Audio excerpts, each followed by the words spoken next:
and Kirk does about 20 minutes of yoga. James does a vocal warm-up and stretches out a little bit. Three of us, at least three of us, go to the chiropractor because we have a chiropractor that travels with us. He's actually Kirk's cousin, older cousin. His name is Dr. Don. So we all see him. And I like to go into the jam room before anyone else gets in there and warm up and kind of practice what we may be playing that evening. And then James usually shows up soon after I do, and we end up playing together for a while. So James and I tend to spend more time in the practice room before the gig. So that's a part of the ritual too. But there's nothing, no like voodoo kind of, crazy mystical voodoo ceremonies or Indian rain dances or anything like that. But who knows, maybe tonight we'll figure something out, something more in the Finnish tradition. That means we'll probably drink some some good beers. But there has been a change in a jamming session, because I read that usually it has been the James who has been first in a room, but now it's you. Okay, you have now the restaurant decisions, but you have also the leading position of the jamming sessions. Well, actually, no. You know what? You're right, but it changes. It varies. Like today, I was in there first, and then James came in, but he spent more time in there than I did. And then it varies, because what happens is someone almost always goes in there a lot earlier than the other, and then they leave, and then the other person comes in. So if you want to talk about from the very first time someone sets foot in there, it's a toss-up. James gets in there sometimes a little before me, sometimes I do. But almost always, like about a half hour before we're getting ready to go on stage, we both end up there pretty much at the same time. We always do. And then the other guys get in there a little bit late. James gets a little upset because he wants to get on stage, and we have to kind of go through the process with Kirk and Lars, So, but it varies. Sometimes he's in there before me. Let's talk a little bit about your look, because in my opinion, you are the one in Metallica who puts most effort what he wears in a gigs. Is it true? Well, I wear minimal. I mean, I wear a pair of shorts and a tank top.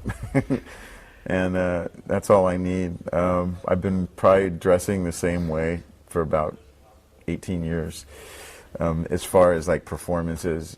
And that's what I wore when I went to school when I was like 16 years old. So either I'm thinking I'm a teenager in my 40s, or I've got no fashion sense. Who has the worst shirt crisis before the gig? Which shirt to decide to put on? Oh God, that has to be Kirk. Kirk, he varies his shirt changes per show. James and I and Lars wear the same thing pretty much every night, but Kirk, likes to have a variety of shirts.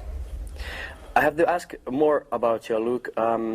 When you're watching the old Metallica pictures, everyone was smiling, and it looked like everyone has lots of fun. But in the recent pictures, you have been very, very, very serious, especially the one that Anton Corbijn has taken. Why so?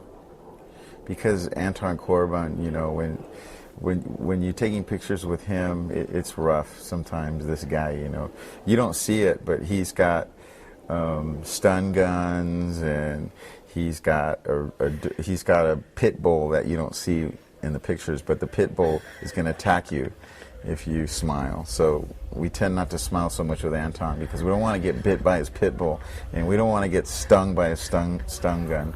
And then he's a very violent man, and you don't want to get hit with one of his punches either. So we're afraid of Anton, basically. That's why you see so much fear in our photos with Anton. You have to buy your own pit bull, bigger one. Yeah. I've actually got a poodle that I think can sort his pit bull out. So I'll bring my Chihuahua and my poodle in the mix next time. I was reading from the internet the speculation which songs you're going to play tonight here in Helsinki, and you can easily say that people are expecting that you will play the old good classical songs, and then you have really separately the new one songs. Do you feel the difference on a stage when you're performing the old songs and the new songs? one of the things with the shows that we've been doing this last year is we've been playing a lot of the old material, and we've been playing a lot of the new material. And for me, it's great. I love the old stuff. It's a lot of fun to play. We even played Dyer's Eve in Mexico last weekend, and we played it twice in Germany. So songs like that we're playing. Fight Fire with Fire we play a lot. We played, opened with Creeping Death last weekend as well. So we're mixing in a lot of the old material. The stuff, say, in the last 15 years, we throw some of that in there too, kind of in the middle. So it's almost like this, it's a sandwich between the old and the new, and everything in between. And I like that. I love playing, you know, all the old songs, the stuff that Cliff, you know, played on.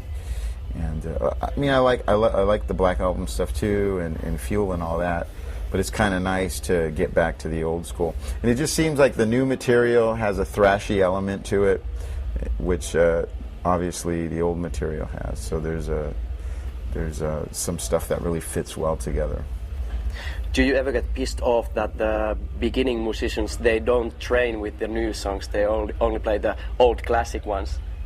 That the new musicians, the young musicians that are learning. No, me personally, I think it's great to start with the classics. You know, the new songs are pretty hard. There's a lot of transitions, kind of, you know, it's like if you're driving a car, there's a lot of gear shifting going on. I had to kind of retrain my fingers to take on some of these songs, especially live, just to build stamina. So I'm using 3 to 4 fingers sometimes, different technique. But I think it's great. I mean, I learned with Black Sabbath songs, played a lot of that stuff when I was growing up, a lot of parties, and it was always Black Sabbath, Ozzy. You know, we played Rush, played a lot of fun stuff. But classics are good.